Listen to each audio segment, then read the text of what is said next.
Hello students, welcome to my channel Home Science Exam Master. आप लोगों के TGT आपका एग्ज़ाम हो गया है और आई होप कि आप लोगों के पेपर अच्छे हुए होंगे और फिर बिल्कुल भी रुके नहीं, थके नहीं, आगे बढ़ते जाएं, क्योंकि सामने बहुत सारी अपॉर्चुनिटीज़ है जिनको कि हमें प्राप्त करना है। आपका पीजीटी हो गया, जीजीआईसी हो गया, यूजीसी नेट हो गया, फिर असिस्टेंट प्रोफेसर है, तो बहुत सारी वैकेंसीज़ हैं जिसके लिए बच्चे तैयारी कर रहे हैं और आप सब भी तैयारी कर रहे होंगे। तो आपने टीजीटी का पेपर देखा होगा, सरफेस से क्वेश्चन आए थे और पेपर कोई बहुत ज़्यादा टफ भी नहीं था। मैं ये भी नहीं कहूँगी कि बहुत ईजी पेपर था, पेपर कंफ्यूजिंग था। जिन्होंने थोड़ा सा कम स्टडी की है उनके लिए कंफ्यूजन हो सकती थी, लेकिन जिन बच्चों को डीप नॉलेज रही होगी उनका पेपर आई होप कि अच्छा हुआ होगा। तो कोई नहीं, जो होना था पेपर हो चुका है, आपका अच्छा हुआ है या फिर दुर्भाग्यवश नहीं अच्छा हो पाया है, तो बिल्कुल भी टेंशन लेने की ज़रूरत नहीं है। बिल्कुल आप आगे बढ़ें, ज़िंदगी किसी चीज़ के ना होने से रुकती नहीं है और सफलता ज़रूर मिलती है अगर आप लगातार मेहनत करते जाते हैं। ठीक है, तो इसी क्रम में आगे बढ़ते हुए मैंने ये सोचा है कि आपको उपचारात्मक पोषण आपको पढ़ा दूँ।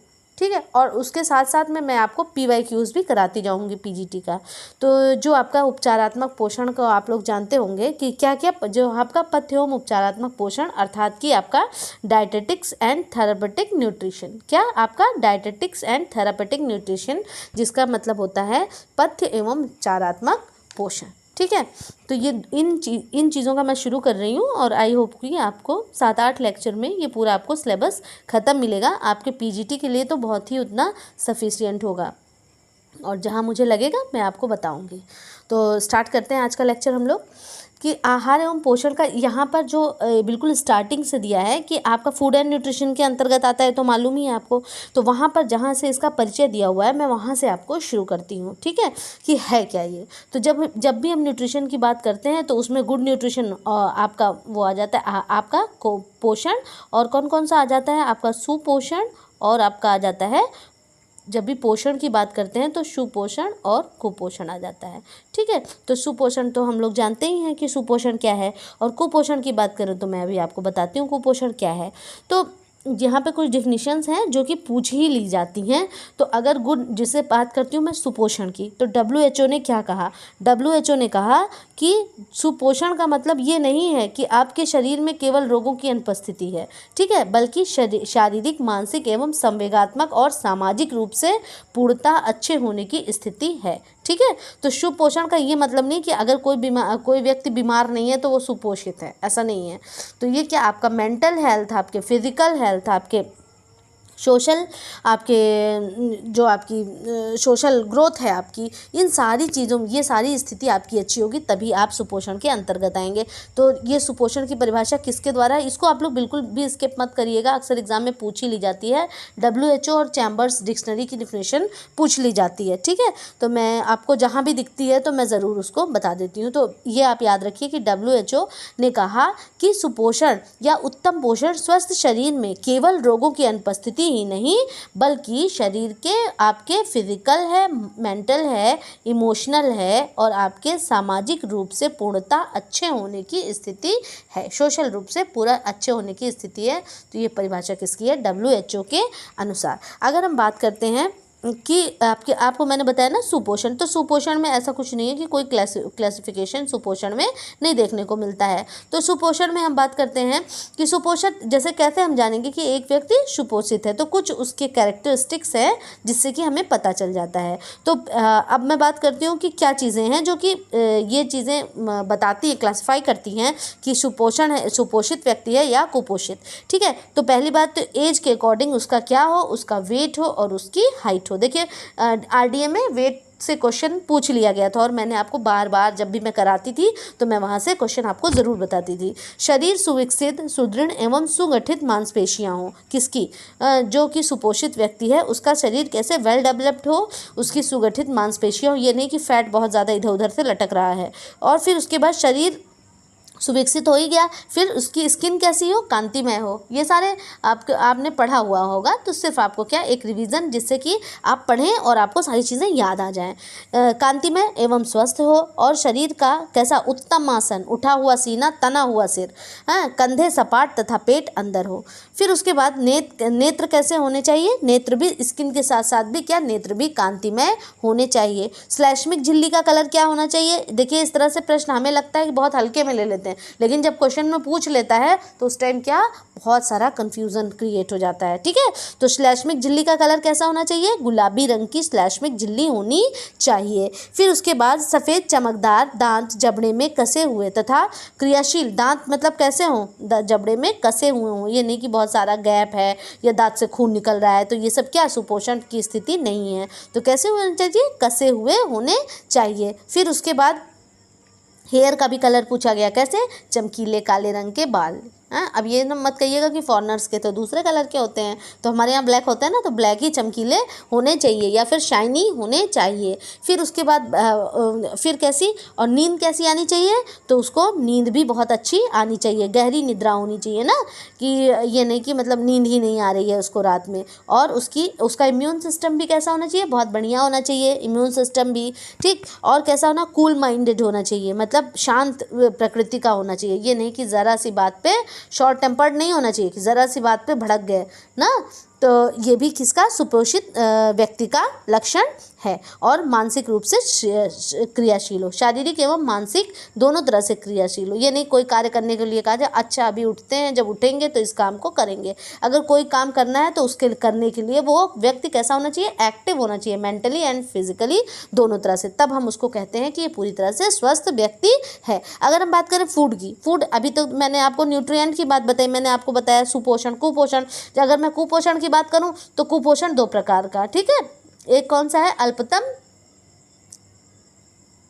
मतलब कि पोषक तत्वों की कम मात्रा हो जाए, और फिर एक है अधिकतम, मतलब बहुत ज़्यादा खाकर भी कुपोषण हो गया, उनको तरह तरह की बीमारियां हो गई ना, ओबेसिटी हो गई, ब्लड प्रेशर बढ़ गया, और बीपी बढ़ा हुआ है, डायबिटिक हो गए ना, तो इस तरह से ये सारी चीज़ें हो जाती हैं। ठीक, तो बात मैं करूं कि कुपोषण में अल्पतम पोषण की अगर बात करते हैं तो हमारा उसमें आ जाता है पीईएम अर्थात क्या हो गया, प्रोटीन एनर्जी माल न्यूट्रिशन। प्रोटीन एनर्जी माल न्यूट्रिशन में क्या चीज़ें हुई आपका, ये एक तो हो गया क्वाशियारकर, पढ़ रखा होगा आपने, दूसरा हो गया मैरास्मस की बात करें तो ये क्या है, एनर्जी या कैलोरी प्लस प्रोटीन, चाहे कैलोरी आएगा चाहे एनर्जी, दोनों एक ही बात हो गई बेटा।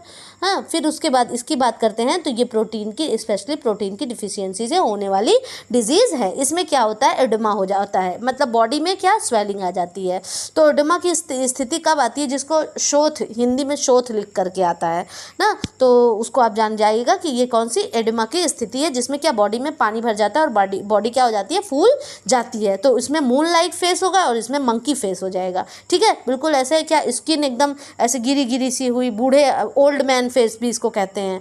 पिजन, जो आपका पिजन चेस्ट वाला है वो भी आपका मैरास्मस में आते हैं, और इसमें कौन सा, मून लाइक फेस हो जाता है, और एडिमा की जो स्थिति है वो क्वाशियारकर में देखने को मिलती है। तो मैंने आपको बताया कि 2 तरह के हो गए, एक तो आपके जो कुपोषण की बात करते हैं जिसमें अल्पतम पोषण की बात होते हैं, उसमें पीईएम उसके अंतर्गत आता है। पीईएम क्या है, प्रोटीन एनर्जी माल न्यूट्रिशन। ओके, फिर अगला है हमारा कि मैंने अभी आपसे बात की थी पोषण की ना, अभी तो पोषण का हमारा क्लियर हो गया। फिर अब मैं बात करती हूँ आपका भोजन की, जिसको हम फूड कहते हैं, जिसको हम ग्रहण करते हैं। और भोजन क्या है कि वो किस किस फॉर्म में हो सकता है, वो आपका सॉलिड फॉर्म में भी हो सकता है और लिक्विड फॉर्म में भी हो सकता है। ठीक है, सॉलिड और लिक्विड दोनों फॉर्म में। तो प्रश्न अगर आए कि भोजन किस तरह से हो सकता है, तो सॉलिड और लिक्विड दोनों तरह से भोजन हो सकता है। ओके, फिर उसके बाद जो भी व्यक्ति क्या है, हम जो भी हम खाएंगे और हमारे शरीर को पोषित करता है वो ही क्या है हमारा, उसका प्रयोग ऊर्जा के माध्यम से शरीर को हमारे संचालित करने का काम करेगा और हमारे रोग प्रतिरोधक क्षमता प्रदान करेगा, एनर्जी देगा हमको। तो यही सब हमारा क्या है, ये भोजन के, ये इसी को हम भोजन की संज्ञा देते हैं कि खाने के बाद हमें ऊर्जा मिलेगी, जिससे हमारे शरीर की सारी क्रियाएं क्या होंगी, संचालित हो जाएंगी। तो इस तरह से फूड को अगर डिफाइन करना हो होगा तो इस तरह से करेंगे। फिर उसके बाद मैंने अभी नाम एक लिया था चैम्बर्स डिक्शनरी के अनुसार, तो चैम्बर्स डिक्शनरी ने फूड को कैसे डिफाइन किया है। फूड को इन्होंने डिफाइन किया कि व्हाट वन फीड ऑन, भोजन वह है जो व्यक्ति खाता है। ठीक है, तो इस तरह से परिभाषा अगर पूछ ली जाए तो आपको ये याद होनी चाहिए। किसके अनुसार है ये, चैम्बर डिक्शनरी के अनुसार ये परिभाषा है कि आपका भोजन वह है जो व्यक्ति खाता है। What one feed on, what one feed on, भोजन वह है जो व्यक्ति खाता है। इसी का मैं इंग्लिश वर्जन बता रही हूँ और कुछ नहीं है ये। फिर उसके बाद ये कहता है इन्होंने भोजन वह है जो कि खा लिया गया। ठीक है, फिर वही चैम्बर डिक्शनरी के अनुसार ये आगे उसको डिफाइन करते हुए कहता है food is that which being digested, मतलब भोजन वह है जो पचाया जा सके। ठीक, ये नहीं कि खा के हमने उल्टी कर दी तो वो भोजन नहीं हो जाता है। ओके, तो भोजन क्या है, भोजन वह है जो खा करके क्या किया जाए, पचाया जा सके। तो food is that which being digested. ठीक, तो फूड वो है जिसको कि हम डाइजेस्ट करते हैं। तो ये दूसरी हो गई। पहली बात तो क्या, जो खाया जा सके, जो पचाया जा सके। अगर शॉर्ट में अगर आप याद कर लें, क्या, जो खाया जा सके और जो पचाया जा सके। और third one is what ever sustains of promotes growth. तो इसका मतलब क्या हो गया, भोजन वह है जो वृद्धि तथा प्रोन्नति करता है। तो मतलब खाएं, पचाएं और उससे क्या हो जाए, वृद्धि एवं प्रोन्नति। तो ये परिभाषा किसकी है, ये चैम्बर्स डिक्शनरी के अनुसार इन्होंने भोजन को इस प्रकार से परिभाषित किया गया है कि मतलब ये कहता है, या इस तरह से भी कह सकते हैं। अगर इंग्लिश में मैंने आपको हिंदी वर्जन उसका करके बताया, अगर मैं हिंदी में बिल्कुल प्योर बोलूँ तो ये कहेंगे कि शरीर द्वारा वह ग्रहण किए जाने वाले वह पदार्थ हैं जिनको कि पचाया जा सके, मतलब हमारी बॉडी जिसको क्या करे, पचा सकती है। वो सारे भोज्य पदार्थ जिनको कि पचाया जाता है और व्यक्ति की शारीरिक वृद्धि एवं विकास में की प्रगति में सहायक होता है। ओके, तो इस तरह से हम देखें तो यहाँ पर क्या हो जाता है, हमारा चैम्बर्स डिक्शनरी के अनुसार यह है हमारे भोजन की परिभाषा। तो बहुत ज़्यादा परिभाषाएं नहीं, बस ऐसे छोटी छोटी बता दे रही हूँ कि जिससे कि आप जाने कि अगर आ जाए कि भोजन किसे कहते हैं या पोषक तत्व किसे कहते हैं, तो आप इसके बीच में अंतर को जान सकें कि जो पोषण है वो क्या है, फूड है वो क्या है, और आपका जो आपका न्यूट्रिशन है वो क्या है। ठीक है, तो जिसको हम कहते हैं गुड न्यूट्रिशन। जैसे अभी मैंने आपको बताया ना न्यूट्रिशन की बात, WHO ने क्या कहा था उसको, कि WHO ने कहा सुपोषण वह नहीं है कि हमें कोई बीमारी नहीं है, कोई रोग नहीं है तो हमको सुपोषित है, नहीं। तो अब आपको याद रहेगा वो पोषण का था, ये फूड का है, और आगे मैं जो बताऊंगी वो क्या है, आपका न्यूट्रिशन है। हाँ, तो वो उसमें क्या है, आपके पोषण आते हैं, और पोषक तत्वों के नाम तो आप जानते ही हैं। ठीक है, फिर अगला यहाँ पर बात करते हैं कि भोजन से हमें ये क्लियर हो गया कि भोजन में क्या क्या चीज़ें, किसको हम भोजन की संज्ञा दे सकते हैं। तो भोज्य पदार्थ के तत्व पाचक रसों में घुलकर रक्त प्रवाह में मिलने की योग्यता रखते हैं। भोजन उन्हीं को कहेंगे कि जो हमारे पाचक रसों के साथ मिल करके हमें काम आने में, रक्त प्रवाह में मिल करके हमारी बॉडी बिल्डिंग में मदद करने वाले हों। भोज्य पदार्थ के तत्व पाचक एंजाइमों द्वारा विखंडित होने की योग्यता रखते हों। जो हमारे पाचक एंजाइम्स हैं उनके द्वारा विखंडित होने की योग्यता रखते हों, और भोज्य पदार्थ शरीर को पोषित करने की योग्यता रखते हों। ठीक है, अच्छा ये बात, अभी एंजाइम की बात आई तो जैसे हमारी जो ग्लैंड्स हैं वो दो तरह की हो गई ना, कौन कौन सी हो गई, एक अंतःस्रावी और दूसरी कौन सी है, बहिर्स्रावी, मतलब इंडोक्राइन और एक्सोक्राइन। ठीक है, तो इंडोक्राइन में हमारी पिट्यूटरी हो गई, थाइमस हो गई, और आपकी थायराइड हो गई, एड्रिनल हो गई, ये सारी हमारी इसके अंतर्गत आई। तो इनसे किस चीज़ का श्रावण होता है, और ये जो हैं आपकी बहिर्स्रावी ग्रंथियाँ, इनसे किस चीज़ का श्रावण होता है, ये आपको बिल्कुल क्लियर होना चाहिए। तो जो ये हमारी जो बहिर्स्रावी ग्रंथियाँ हैं ये क्या हैं हमारी, इसमें जो श्रावण होता है इसमें एंजाइम्स का श्रावण होता है। किसका, एंजाइम्स का। बहिर्स्रावी ग्रंथियों में एंजाइम का श्रावण होता है, और जो हमारी अंतःस्रावी ग्रंथियाँ हैं उसमें किसका, हार्मोन का श्रावण, एक मिनट सॉरी, यहाँ पर एंजाइम ये जो ये आपकी एंडोक्राइन में मतलब अंतःस्रावी ग्रंथियाँ, जिनको कि हम क्या कहते हैं, एक है आपकी नलिका विहीन ग्रंथियाँ हैं और दूसरी हैं आपकी नलिका युक्त ग्रंथियाँ। तो यहाँ पे मैंने ये बताने की कोशिश की आपको कि ये क्या है, हमारी नलिका विहीन ग्रंथियाँ, मतलब इसमें मतलब नलिका नहीं होती, ये डायरेक्ट किसमें, हमारे ब्लड में मिल जाती हैं, ठीक है। और जो एक्सोक्राइन ग्लैंड है ये क्या है, नलिका युक्त ग्रंथियाँ हैं। तो ये हमारे क्या हो गए, यहाँ से जैसे जो ये एक्सोक्राइन ग्लैंड है ये क्या है, आपकी नलिका युक्त ग्रंथियाँ, और ये सारी क्या है, आपकी नलिका विहीन ग्रंथियाँ, मतलब डायरेक्ट ये ब्लड में जा कर के मिल जाती हैं। तो इनसे एंजाइम का स्रावण होता है और इनसे किसका स्रावण होता है, हार्मोन का स्रावण होता है, ठीक है। तो ये मैंने आपको थोड़ा सा बता दिया कि आपकी जो ग्रंथियां हैं उसमें जो एक्सोक्राइन ग्लैंड है आपकी, मतलब अंतःस्रावी ग्रंथियां हैं, वो डायरेक्ट आपके ब्लड में जा कर के मिल जाते हैं, ठीक है। तो उनसे जो स्रावण होता है, एंजाइम्स का जो स्रावण होता है, डायरेक्ट ब्लड में जा कर के मिल जाते हैं। तो मैं ये बता रही थी आपको कि भोज्य पदार्थ में के जो हैं वो पाचक एंजाइमों द्वारा विखंडित होने की योग्यता रखते हैं। इसमें एंजाइम आया था तो मैंने आपको ये सोचा कि लाओ क्लियर करा दें। तो एंजाइम हमेशा किससे निकलेंगे, हमारे अंतःस्रावी ग्रंथियों के द्वारा निकलेंगे। और भोजन शरीर में जीवित रहने वाला वह पदार्थ है जिसमें शरीर का पोषण करने की क्षमता, मात्रा व गुणा में भिन्न भिन्न होती है, जो कि उसमें उपस्थित किस पर आधारित होती है, भोजन में, वो उसमें उपस्थित पोषक तत्वों के आधार पर विभाजित की जाती है। जैसे अगर हम बात करते हैं कार्बोहाइड्रेट की, तो हमें जैसी ज़रूरत है, जैसे अगर मुझे 60 to 65% कार्बोहाइड्रेट की ज़रूरत है तो हम इसको क्या करेंगे, भोजन में उसी तरह से पिक करेंगे। तो मतलब जैसी हमें आवश्यकता होती है विभिन्न भोज्य पदार्थों की, उसी प्रकार से हम भोजन को खाते हैं। और शरीर में भोजन का पाचन तथा अवशोषण पोषण कहलाता है। अब मैं यहाँ पर मैंने आपको बताया कि फूड क्या होता है, ठीक है। अब इन्हीं का जो पोषण एवं अवशोषण होगा वो क्या कहलाएगा, हमारा वो पोषण कहलाता है, उसी के द्वारा हमें पोषण की प्राप्ति होती है। तो ये डिफिनीशन जान लीजिए, अगर पूछ लिया जाए कि न्यूट्रिशन क्या है तो ऐसा ना हो कि आप डिफाइन ना कर पाए।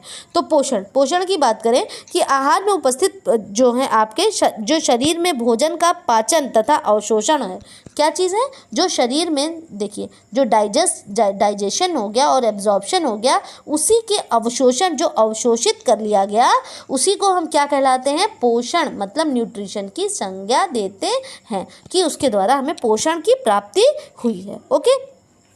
प्रोटीन, वसा, कार्बोज, खनिज, लवण, विटामिन तथा जल होते हैं। तो और जो आहार में जो उपस्थित पोषक तत्व हैं, मतलब जिसको हम खा रहे हैं फूड में, उसमें कौन कौन से पोषक तत्व होते हैं, आप सभी जानते हैं, प्रोटीन, वसा, कार्बोज, खनिज, लवण, विटामिन तथा जल हैं, भोजन द्वारा शरीर को प्राप्त होते हैं। तो ये पोषक तत्व किसके द्वारा प्राप्त होते हैं, भोजन द्वारा ही शरीर को प्राप्त होते हैं। अब इसकी भी एक डिफिनीशन है, उसको भी आप देख लें कि चैम्बर्स डिक्शनरी के अनुसार इन्होंने कहा, एक्ट और प्रोसेस ऑफ नरिशिंग, अर्थात भोजन चूषक कार्य व तथा प्रक्रिया। जहां चूषक शब्द से अभिप्राय है भोजन के पोषक तत्वों को खींचकर शरीर का एक अंग बनाना। ओके, तो भोजन के पोषक तत्वों को खींचकर शरीर का एक अंग बनाना। तो आप इसको एकदम रट लें कि चूषक शब्द का अर्थ क्या है, और ये परिभाषा भी आपकी चैम्बर्स डिक्शनरी के अनुसार है। मैं एक बार फिर बोलती हूँ इसको, एक्ट और प्रोसेस ऑफ नरिशिंग, ठीक है, एक्ट और प्रोसेस ऑफ नरिशिंग, मतलब पोषण को खींचने का जो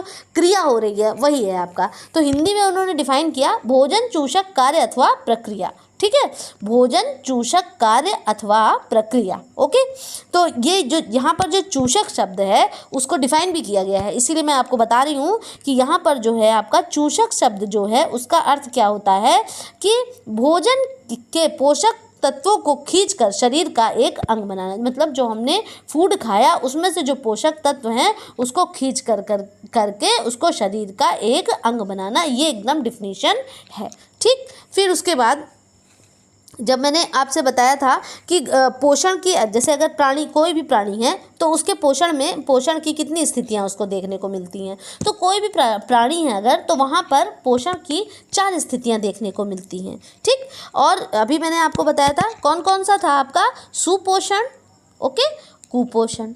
अब इन्होंने एक साथ कर दिया, अब चाहे आप उसको अलग अलग कर दें और चाहे एक में कर लें, तो इसी को इन्होंने कुपोषण, क्योंकि ये अच्छी स्थिति नहीं है। इसमें क्या हो जाएगा, अपर्याप्त पोषण एवं अति पोषण की स्थिति, मतलब under nutrition and over nutrition, तो आवश्यकता से अधिक न्यूट्रिशन। तो ये दो प्रकार का हो गया। तो अब मैंने आपको बता दिया कि आपका शरीर अगर सुपोषण कुपोषण की स्थिति अगर डिफाइन करना हो तो आप कर सकते हैं। बाल कांतिमय हो, संक्रमण ना हो, भूख अच्छी लगती हो, स्वभाव उत्तम हो, निद्रा गहरी हो, निष्कासन उत्तम हो, बाल जो हैं उसके चिकने चमकीले हों, चेहरे का भाव प्रफुल्लित प्रसन्न मुद्रा में, और इतना सब कुछ इसका अपोजिट जो हो जाएगा वो हमारा कुपोषण हो जाएगा। तो सुपोषण में आप इन चीज़ों जो पॉजिटिव बातें हैं वो सारी सुपोषण में हो जाएंगी। अच्छा, हमने सुपोषण तो खूब पढ़ लिया, अब हम कुपोषण के भी थोड़े से लक्षण देख लेते हैं। अगर पूछ लिया जाए तो ये कहता है क्या, पहली बात तो अगर कोई भी व्यक्ति कुपोषित है तो उसमें क्या, उसका शरीर पतला और मांसपेशियां ढीली, शरीर ठिगना, लंबाई के अनुसार भार नहीं रहेगा। तो मैंने भी आपसे बताया कि जितनी चीज़ें उसमें पॉजिटिव हैं इसको आप कुपोषण में निगेटिव कर दें। तो बस हमें याद क्या करना है, इसमें जो ध्यान देने वाली बात है, अब इतना आप सभी ने यूजी पीजी किया हुआ है तो आप ये सब जानते हैं, बहुत बताने की ज़रूरत नहीं है। बस सिर्फ ये इसको कुछ पॉइंट्स हैं जो मुझे इंपॉर्टेंट लगते हैं मैं आपको बता देती हूँ। उसमें अगर पूछ ले कि कुपोषण के कारण क्या है, एग्जैक्टली अगर कारण पूछ लेता है, क्योंकि अक्सर देखिए दो तरह के पूछा और बोला उपयुक्त दोनों, इनमें से कोई नहीं, तो आपको मालूम होना चाहिए कि पूछ क्या रहा है। तो इसमें क्या है, अनुचित परिस्थितियां, ठीक है, अनुचित परिस्थिति हो, और फिर उसके बाद जो दूसरा है इसमें दोषपूर्ण भोजन, मतलब खाने ही ठीक से ना मिल रहा हो, पता ही ना हो क्या क्या न्यूट्रिएंट मिलने चाहिए। तो दो ऐसी कंडीशन आती है, ठीक है, अनुचित परिस्थितियां एवं दोषपूर्ण भोजन। तो जो मेन फैक्टर है ये यही है। फिर बात करते हैं कि अनुचित परिस्थितियों के अंतर्गत, अब आप सोचोगे अनुचित परिस्थितियों में क्या क्या चीज़ें हो सकती हैं, कि घर मेरा छूट गया या क्या हुआ, तो मैं ये भी आपको बताती हूँ कि अनुचित परिस्थितियों के अंतर्गत क्या चीज़ें आती हैं। तो अनुचित परिस्थितियों में पहली चीज़ जो है आपकी वो अत्यधिक कार्य, अगर ज़रूरत से ज़्यादा अगर आपसे कार्य कराया जाएगा तो क्या हो जाएगा, तब भी आपको क्या होगा, आपका जो खा रहे हैं आप वो आपको ठीक से पचेगा नहीं और उसका लाभ आप अपने पोषण का उठा नहीं पाएंगे। दूसरा है आपका अस्वस्थ वातावरण। क्या, अस्वस्थ वातावरण, मतलब जो इन्वायरमेंट है, जो आपकी वर्क प्लेस भी हो सकती है या फिर आपकी फैमिली हो सकती है या झुग्गी झोपड़ी में जो रहने वाले लोग, जहाँ पर से शुद्ध हवा प्रकाश ये सारी चीज़ें ना आती हों, तो वो क्या है आपके वातावरण के अंतर्गत ये कमी आती है। फिर तीसरा है आपका नींद में कमी, अगर ठीक से अगर सोने को भी नहीं मिल रहा है तब भी क्या हो जाएगा, आपको कुपोषण की स्थिति देखने को मिलेगी। और ये किसके अंतर्गत आ रही है, ये सारी चीज़ें आपकी आ रही है अनुचित परिस्थितियों के अंतर्गत। ठीक, अभी मैंने आपको बताया वर्क प्लेस, घर या कार्यस्थल में उपेक्षा, ठीक है। फिर उसके बाद जो दूसरा पॉइंट मैंने बताया आपको कि दोषपूर्ण भोजन, उसमें क्या हो गया, तो दोषपूर्ण भोजन में अगर देखें तो उसमें एक चीज़ ये हो जाती है हमारी कि अनुपयुक्त भोजन। ठीक, दोषपूर्ण भोजन में फर्स्ट हम देखते हैं वो क्या हो जाता है हमारा, अनुपयुक्त भोजन। अच्छा, अनुपयुक्त भोजन में क्या हो गया कि वो उसमें भोजन की मात्रा और उसके जो पोषक तत्व हैं आयु, मौसम, शारीरिक अवस्था एवं व्यवसाय के अनुसार होने चाहिए। इससे भी व्यक्ति क्या हो जाता है, कुपोषण का शिकार हो जाता है। ऐसे मान लीजिए कि कलेक्टर साहब हैं और कलेक्टर साहब को क्या बहुत फैटी खाना दे रहे हैं, बहुत सारी कैलोरीज दे रहे हैं, तो क्या होगा, इतना पैसा होते हुए भी वो कुपोषित हो जाएंगे। उसी जगह अगर एक आपका वेंडर है जो कि ठेले वाला या फिर सब्जी वाला वेंडर है और उसको क्या, वो दिन भर ठेला लेकर के चलता है इधर उधर, और हम उसको खाने के लिए क्या दे रहे हैं, सलाद दे रहे हैं और फिर उसके बाद मतलब हल्की हल्की चीज़ें दे रहे हैं जिसमें कि ज़्यादा कैलोरीज ना हो, तो क्या उसका स्वास्थ्य अच्छा रहेगा,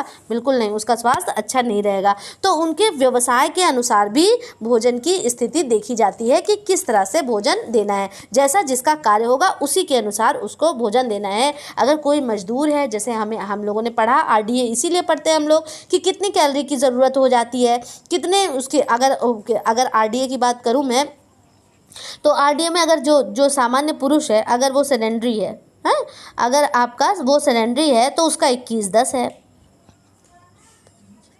और उसके बाद आपका मॉडरेट है तब उसका कितना है, 27-10 है।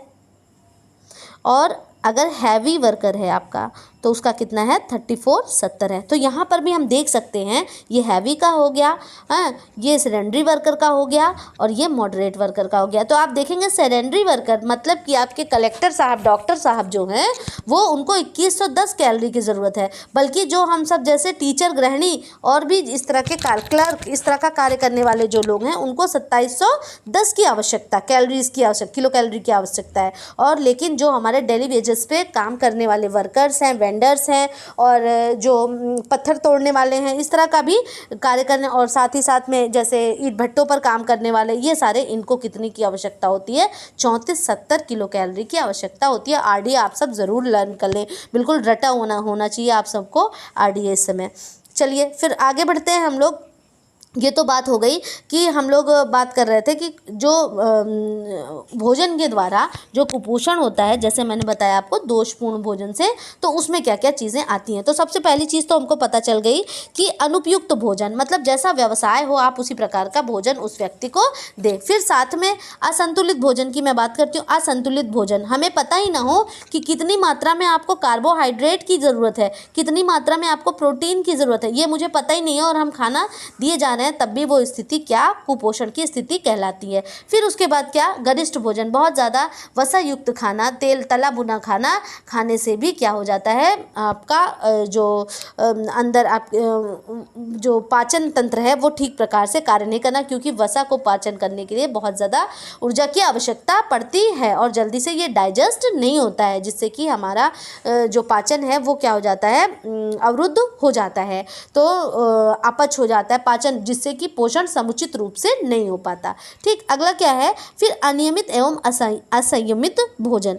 मतलब जैसे खाना खाया हमने, बिना चबाए बिल्कुल एकदम निगलते चले गए, बहुत जल्दी जल्दी खाने के समय, सारी जल्दी क्या खाने के समय हम लोगों को हो जाती है, लगता है कि खाना खा के बस किसी तरह से पेट में चला जाए और हमारा काम हो जाए, जान छूटे हमारी, है इस तरह से भी। और फिर क्या, कुछ लोग थोड़ा खाने वाले बहुत प्रिय होता है उनको भोजन, तो कुछ ज़्यादा ही खा लेते हैं। कुछ लोगों को इतनी जल्दी रहती है कि वो चबाते भी नहीं खाने को और बिना चबाए अंदर डाल लिया, तो उससे भी क्या, जो वांछित पोषक तत्व है उससे भी व्यक्ति क्या होगा, अछूता रह जाएगा। तो इस चीज़ का ध्यान रखना चाहिए। तो यहाँ पे मैंने 4 पॉइंट आपको बताए कि अनियमित भोजन, असंतुलित भोजन, गरिष्ठ भोजन और अनियमित एवं असंयमित भोजन। ठीक, अनुपयुक्त भोजन, ये सब किसके अंतर्गत, दोषपूर्ण भोजन के अंतर्गत आएंगे। और फिर जो परिस्थितियाँ हैं, परिस्थितियों में क्या क्या आएगा, अस्वस्थ वातावरण, नींद की कमी, घर या कार्यस्थल में उपेक्षा। ठीक है, ये सारी चीज़ें भी उसके अंतर्गत आती है। अच्छा, कुपोषण का उपचार हम किस प्रकार से कर सकते हैं, मैं इसका क्वेश्चन आंसर भी लाई हूँ, आपको क्वेश्चन आंसर भी इसके साथ में कराती जाऊंगी और साथ ही में अब हमारा ये चलता रहेगा। कुपोषण के उपचार, तो आहार में सुधार किस तरह से कर सकते हैं, हम आहार में सुधार ला करके कर सकते हैं कि संतुलित भोजन ही कुपोषण का प्रमुख कारण। अब हम पता करेंगे कि किस चीज़ की कमी हो रही है और उसको पूरा करने की कोशिश करेंगे। फिर उसके बाद बात करूं मैं दैनिक दिनचर्या, जो दैनिक जीवनचर्या है वहाँ पर क्या हो जाता है कि जैसे अगर हम देर में सो करके उठ रहे हैं और उस वजह से भी खाना हमारा क्या होता है, डाइजेस्ट नहीं हो, रात में बहुत देर तक जगना, किसी प्रकार का शारीरिक परिश्रम न करना, व्यायाम न करना, तो ये दैनिक जीवनचर्या में भी सुधार ला करके। ठीक, फिर उसके बाद इस चीज़ों को दूर किया जा सकता है। और जो मैंने आपको बताया था कि दैनिक और फिर उसके बाद अपर्याप्त पोषण, मतलब अंडर न्यूट्रिशन में क्या होता है, अर्थात जो पोषण शरीर की आयु आवश्यकता के अनुरूप न हो, उसमें किसी एक या अधिक तत्वों की कमी पाई जाए, अपोषण या अपर्याप्त पोषण कहलाता है। तो अपर्याप्त पोषण की मैं बात कर रही थी अभी, जिसको मैंने बात किया था आपसे, अंडर न्यूट्रिशन।